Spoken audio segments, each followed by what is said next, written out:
Nah, guys, kembali lagi di channel Aprisitorus, di mana channel ini akan memberikan diri kamu suatu informasi baik dari pekerjaan, asmara, keuangan, serta kehidupan diri kamu secara general. Sebelum saya memberikan suatu informasi dari berbagai aspek yang barusan saya katakan tadi, saya juga mengingatkan kepada teman-teman, informasi yang saya berikan terhadap diri kamu bukan suatu acuan untuk kamu ambil dan untuk kamu terima. Saya hanya bisa memberikan diri kamu suatu informasi berdasarkan kartu yang saya pegang ini. Diri kamu hanya bisa berencana terhadap kehidupan kamu, akan tetapi di balik dari informasi dan perencanaan tersebut, lagi-lagi yang menentukan adalah Sang Pencipta.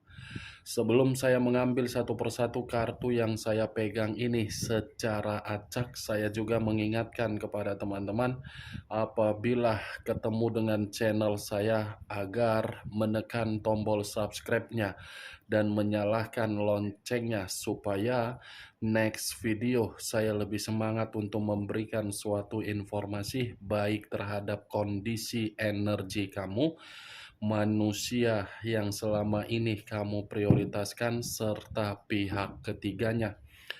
Oke Wak Geng, sama seperti biasanya, saya tidak memiliki judul atau topik yang akan saya angkat atau yang akan saya bahas, tetapi saya akan berusaha untuk berbagi cerita dari setiap kartu yang akan saya ambil nanti secara acak. Apakah informasi di balik kartu tersebut akan memberikan suatu gambaran yang bersifat resonate atau tidak? Kita langsung saja. Saya akan mengambil beberapa kartu, di mana kartu yang akan saya ambil nanti bisa saja bersifat resonate, bisa saja tidak bersifat resonate. Semuanya saya kembalikan terhadap pola pemikiran kamu, semuanya saya kembalikan terhadap situasi energi yang kamu miliki untuk saat ini.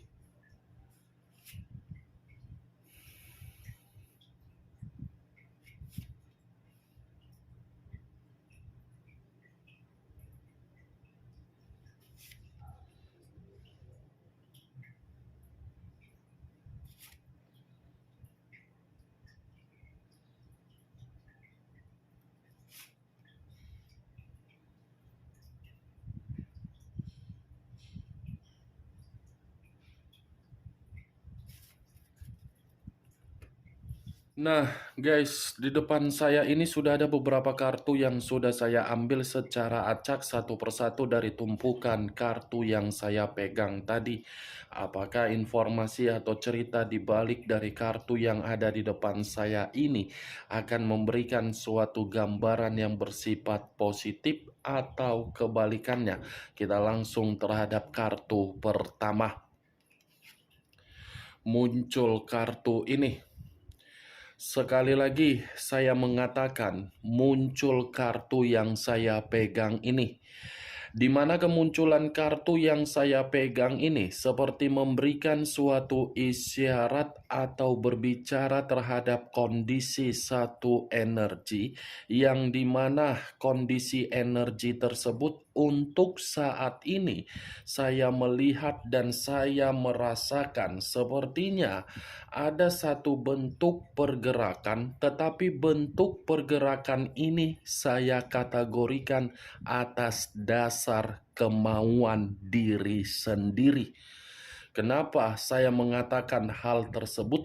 Bisa saja satu energi yang saya katakan tadi melakukan suatu pergerakan untuk mengisolasikan diri sendiri, atau memang terisolasi dari satu kondisi yang dimana kondisi tersebut sama sekali tidak memberikan yang namanya ketenangan. Pergerakan itu dilakukan karena memang satu energi menginginkan yang namanya suatu bentuk ketenangan. Karena selama ini Apapun yang dilakukan terhadap berbagai orang, orang tidak merespon dengan kondisi yang begitu sangat baik, terutama dari kondisi permainan komitmen. Komitmen memiliki pasangan tetapi serasa tidak memiliki satu pasangan. Itulah yang dirasakan oleh satu energi yang saya katakan barusan. Kalau saya mengarahkan kartu yang saya pegang ini terhadap posisi energi yang dimiliki oleh pihak lain atau orang lain, serta mengesampingkan satu energi yang saya katakan tadi, kartu ini masih membuktikan dan masih berbicara yang dimana karakter dimiliki oleh pihak lain, tetapi karakter itu masih saja untuk bersenang-senang, menikmati kesenangan, menikmati berbagai pertemuan, menikmati berbagai suatu perayaan, tetapi pertemuan, kesenangan, dan perayaan itu semua mengarah terhadap situasi kepuasan. Apa yang barusan saya katakan tadi bisa saja mengarah terhadap posisi energi kamu, dan apa yang barusan saya katakan tadi bisa saja mengarah terhadap manusia yang selama ini kamu prioritaskan tetapi pergi meninggalkan diri kamu. Sebelum saya memberikan suatu informasi terhadap kemunculan kartu yang saya pegang ini, terlebih dahulu saya akan mengarah terhadap diri kamu sebelum saya mengarah terhadap manusia tersebut. Sebelum saya mengarah terhadap manusia itu, terlebih dahulu saya akan mengarah terhadap diri kamu. Di mana ketika diri saya mengarah terhadap posisi energi kamu, baik secara pemikiran, perasaan, atau kondisi batin kamu, dari ketiga aspek yang barusan saya katakan ini, kalau seandainya saya ingin melihat dan flashback kembali di dalam perjalanan komitmen kamu, saya ingin bertanya, hanya sekedar ingin bertanya, tidak ada niat untuk menyalahkan ataupun menghakimi. Sejauh diri kamu melakukan yang namanya perjalanan komitmen, apakah perjalanan komitmen itu memberikan diri kamu dampak buruk di dalam perkembangan kehidupan sosial kamu? Sekali lagi, apakah perjalanan komitmen kamu itu sudah memberikan dampak buruk di dalam kehidupan sosial kamu? Cukup kamu yang mengerti dan cukup kamu yang menjawabnya. Tanpa kamu memberikan suatu jawaban dari pertanyaan yang saya katakan tadi, mungkin saya pun akan memberikan versi saya sendiri. Kalau seandainya saya ingin menjawab, jawaban yang akan saya berikan itu versi menurut diri saya. Belum tentu versi yang akan saya katakan tersinkron dan kamu membenarkan atau tidak membenarkan.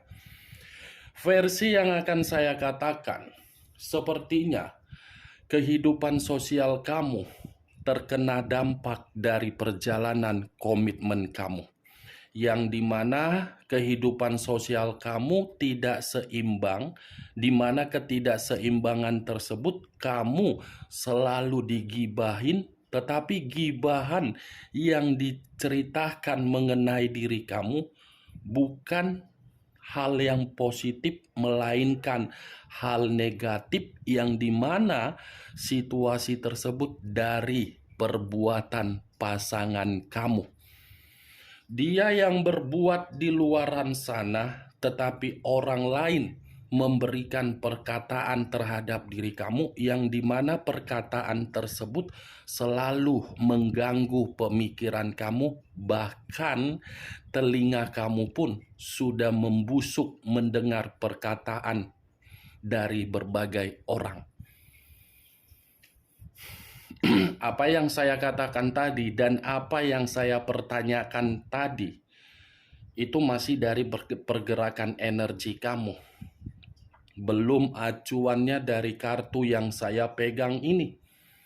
Kalau acuannya dari kartu yang saya pegang ini, saya lemparkan kembali di dalam perjalanan komitmen kamu. Saya rasa perjalanan komitmen kamu itu hanya suatu bentuk pertemuan, bukan untuk menempatkan posisi yang begitu sangat tulus. Kamunya saja yang menempatkan posisi perasaan kamu yang tulus di dalam komitmen kamu. Orang yang kamu prioritaskan hanya menempatkan posisi diri dia di dalam komitmen tersebut untuk bertemu. Bertemu dalam arti apa?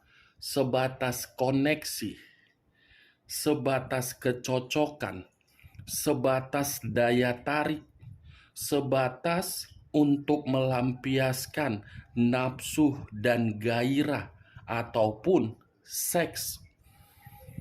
Kartu pertama yang saya pegang ini terdiri dari 3 cawan, yang dimana 3 cawan ini masih tetap mengatakan komitmen kamu itu hanya bersifat kesenangan, hanya bersifat perayaan-perayaan untuk membuat manusia itu merasa bisa membanggakan diri kamu, tetapi diri kamu tidak bisa membanggakan manusia tersebut. Kalau memang komitmen kamu tidak bersifat kesenangan, lantas kenapa manusia itu meninggalkan diri kamu, dan lantas kenapa diri kamu untuk saat ini menerima status single parent? Ini dia geng. 3 cawan yang dimana komitmen kamu itu terikat di dalam asmara, tetapi asmara tersebut 3 hati. Kamu, dia, pihak ketiga. Manusia itu yang sengaja menghadirkan seseorang di dalam hubungan komitmen kamu. Itu dia, wah geng. Kamu bisa melihat sendiri kartu yang saya pegang ini, bagaimana situasi gambarnya. Nih, perjalanan komitmen kamu. Kalau saya memutarbalikkan perkataan yang barusan saya katakan di luar dari perjalanan komitmen kamu, kartu ini pun bisa mengatakan sesuatu hal tetapi bersifat positif, di mana sifat positif itu dalam waktu dekat untuk kamu dapatkan dan dalam waktu dekat untuk kamu terima.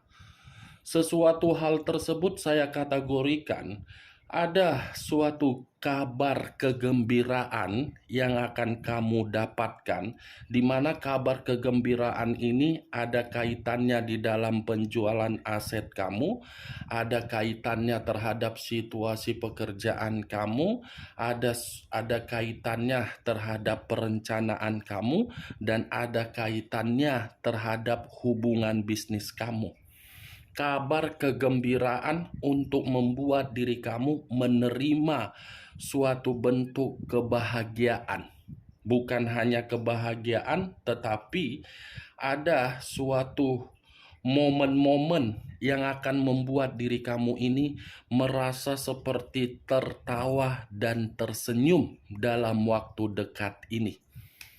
Kalau saya mengarahkan kartu yang saya pegang ini terhadap posisi energi yang dimiliki oleh manusia tersebut, manusia yang selama ini kamu prioritaskan tetapi pergi meninggalkan diri kamu, kartu ini pun bisa mengatakan bahwasannya manusia itu terjebak di dalam situasi pemikiran antara diri kamu dan pihak ketiga, di mana kondisi tersebut bisa saja saya mengategorikan manusia itu di satu sisi memikirkan diri kamu, di satu sisi masih terikat dan dikendalikan oleh pihak ketiganya.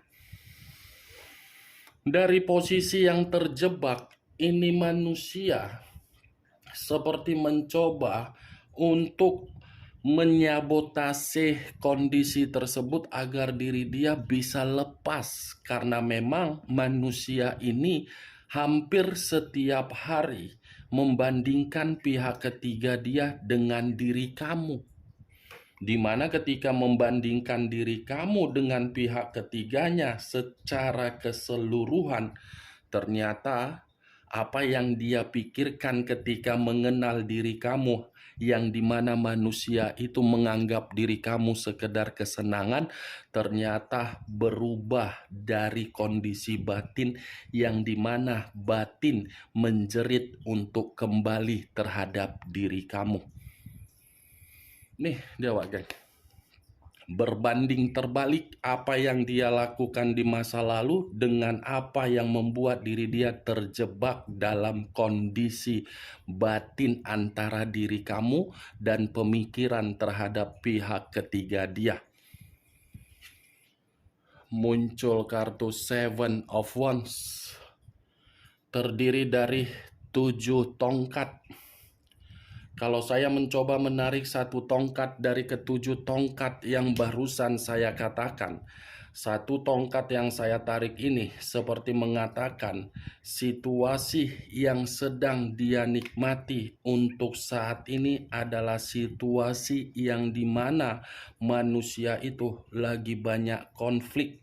Konflik terjadi karena memang posisi diri dia yang terjebak.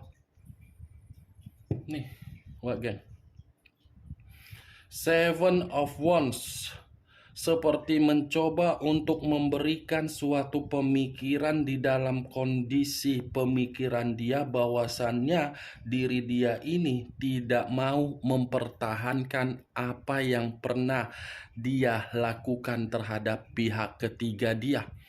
Karena memang situasinya situasi yang sudah saling menentang dan ada berbagai keributan dan ada berbagai situasi yang membuat manusia itu seperti orang yang dipaksa.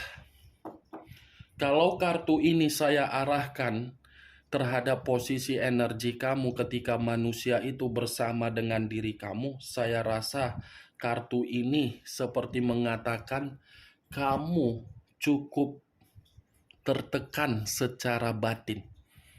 Tertekan secara batin bukan hanya manusia itu yang menekan diri kamu, tetapi dari keluarganya saja pun menekan diri kamu, dari ruang lingkup kamu pun seperti tidak terima dengan kehadiran manusia itu di dalam kehidupan kamu. Ya, ibaratnya permasalahan secara eksternal terjadi di dalam komitmen kamu yang sama sekali tidak saling menyetujui. Tetapi diri kamu nekat untuk menjalin hubungan terhadap manusia tersebut. Ketika diri kamu nekat menjalin hubungan, kamu ditinggalkan dan kamu berpikiran, kenapa saya dulu tidak mendengarkan ucapan-ucapan dari berbagai orang. Itu dia namanya juga perasaan. Perasaan kalau dipermainkan dengan kata cinta, lembu pun kalau dibedakin pasti diembat juga. Kerbau kalau dirias, kalau dipercantik pasti diembat juga. Itulah yang namanya cinta. Tai yang aturannya untuk melihatnya saja jijik, begitu mengenal cinta, tai itu menjadi manis untuk dilihat, indah untuk dipandang. Ujung-ujungnya menyesal. Itu kan, geng. Muncul kartu The Fool. Kartu The Fool Kemunculan kartu The Fool ini saya kategorikan sebagai unsur kebodohan. Bisa saja mengarah terhadap diri kamu, bisa saja mengarah terhadap manusia tersebut.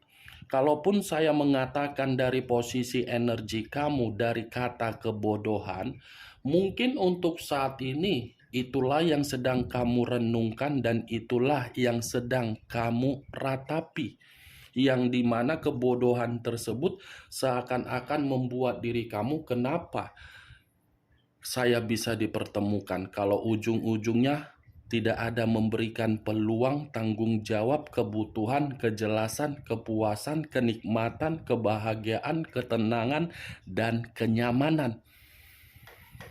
Kalau saya mengarahkan kata kebodohan terhadap manusia itu, lagi-lagi saya pun akan menarik dari kata terjebak. Terjebak antara pemikiran baik diri kamu dengan pihak ketiga dia. Itu kondisi kebodohan yang saya katakan tadi. Muncul kartu 10 tongkat. Terdiri dari 10 tongkat. Kalau saya menarik satu tongkat dari ke-10 tongkat yang barusan saya katakan tadi, satu tongkat yang saya tarik ini sepertinya kalau saya arahkan di dalam posisi energi kamu, ketika diri kamu memberikan manusia itu suatu hubungan agar bisa hadir di dalam kehidupan kamu, malah hubungan tersebut membuat diri kamu penuh dengan tanggung jawab, malah membuat diri kamu ini terbebani, malah kewajiban yang seharusnya dia berikan terhadap diri kamu, justru diri kamu yang memberikan kewajiban, tetapi hak kamu tidak kamu dapatkan. Yang kamu dapatkan dari hak kamu apa? Tangisan dan jeritan dan luapan emosi. Bukan hanya itu saja, Wak Geng. 10 tongkat ini pun seperti mengatakan ketika manusia itu hadir di dalam kehidupan kamu, banyak berbagai kondisi yang terhambat. Banyak perencanaan yang seharusnya diri kamu mengeksekusikan, tiba-tiba kamu tunda. Banyak berbagai hal yang seharusnya membuat diri kamu ini bisa lepas dari situasi beban, tetapi lagi-lagi makin banyak beban yang kamu pikul. Ini dia, Wak Geng. Berarti dalam kata lain, manusia itu hanya memberikan diri kamu keruntuhan, kehancuran, seperti apa ya? Kamu itu hanya membuang waktu saja terhadap manusia tersebut. Itu dia, karena diri kamu yang terlalu berjuang. Kalau saya mengarahkan kartu ini terhadap manusia tersebut, saya rasa kartu 10 tongkat ini pun mengatakan diri dia saking terjebaknya antara cinta segitiga, baik diri kamu dengan pihak ketiganya, situasi tersebut membuat manusia itu pasrah, stres, depresi. Ya, kalaupun memang nanti ujung-ujungnya saya dipertemukan kembali terhadap diri kamu, dia berharap itu akan terjadi. Tetapi kalau memang ujung-ujungnya dia pisah terhadap pihak ketiganya, perpisahan tersebut membuat manusia itu akan hancur karena memang diri dia sudah dipaksa untuk memberikan berbagai keinginan yang dimana keinginan bukan berdasarkan dari kemampuan dia. Muncul kartu The Moon. The Moon, unsur air, berlambangkan 3 zodiak, Pisces, Cancer, dan Scorpio. Kalau saya mengesampingkan ketiga zodiak yang barusan saya katakan, keluarnya kartu The Moon ini ini lebih mendominasi terhadap manusia tersebut. Kenapa saya mengatakan lebih mendominasi terhadap manusia tersebut? Karena memang manusia itu kondisinya lagi cemas. Ada kecemasan yang tidak mendasar dan ada imajinasi yang tidak mendasar, di mana kecemasan dan imajinasi tersebut membuat manusia itu merasa sensitif dari kondisi yang membuat diri dia terjebak antara pihak ketiga dia dengan diri kamu. Ini manusia sepertinya, kalau saya mengategorikan ada pegangan, atau mungkin pernah mengunjungi orang pintar, atau mungkin pernah mengunjungi guru spiritual, saya mengatakan dan membenarkan situasi tersebut. Bisa saja ketika bersama dengan diri kamu, dia mendapatkan diri kamu dengan cara yang tidak wajar. Kartu pertama saja sudah saya katakan tadi, kesenangan. Kesenangan tersebut ada kaitannya terhadap demun. Sesuatu hal yang tidak kamu ketahui dia lakukan demi mendapatkan diri kamu di masa lalu. Tetapi ketika mendapatkan diri kamu di masa lalu, dia yang membohongi diri kamu. Ketika membohongi diri kamu, seperti sadar kondisi dan perbuatan dia. Nih, Dewa Geng. Demun, kalaupun saya mengarahkan terhadap manusia itu lebih mendominasi kembali, ini manusia memang kondisinya lagi bahaya. Muncul kartu The Death. Unsur air kembali, berlambangkan 3 zodiak kembali, Pisces, Cancer, dan Scorpio. Kalau saya mengesampingkan ketiga zodiak tersebut, keluarnya kartu The Death ini seperti mengatakan kondisi diri dia yang terjebak antara diri kamu dengan pihak ketiga dia, membuat diri dia ini memahami kebiasaan buruk dia itu sudah membuat diri dia merasa dirugikan dan tidak ada perubahan sesuai dengan kebutuhan apalagi keinginan dia. Di satu sisi ini kartu menggambarkan situasi kematian, di satu sisi kartu The Moon ini menggambarkan kondisi yang bahaya. Dua kartu berunsurkan air. Ini lambang dari zodiak Pisces, ini lambang dari zodiak Scorpio. Tetapi kedua kartu ini masih tetap menggambarkan 3 lambang zodiak: Pisces, Cancer, dan Scorpio. Oke Wageng, hanya itu yang bisa saya berikan informasinya terhadap diri kamu dari ke-6 kartu yang saya pegang tadi. Sekian dulu informasinya. Salam kartu tarot, salam zodiak.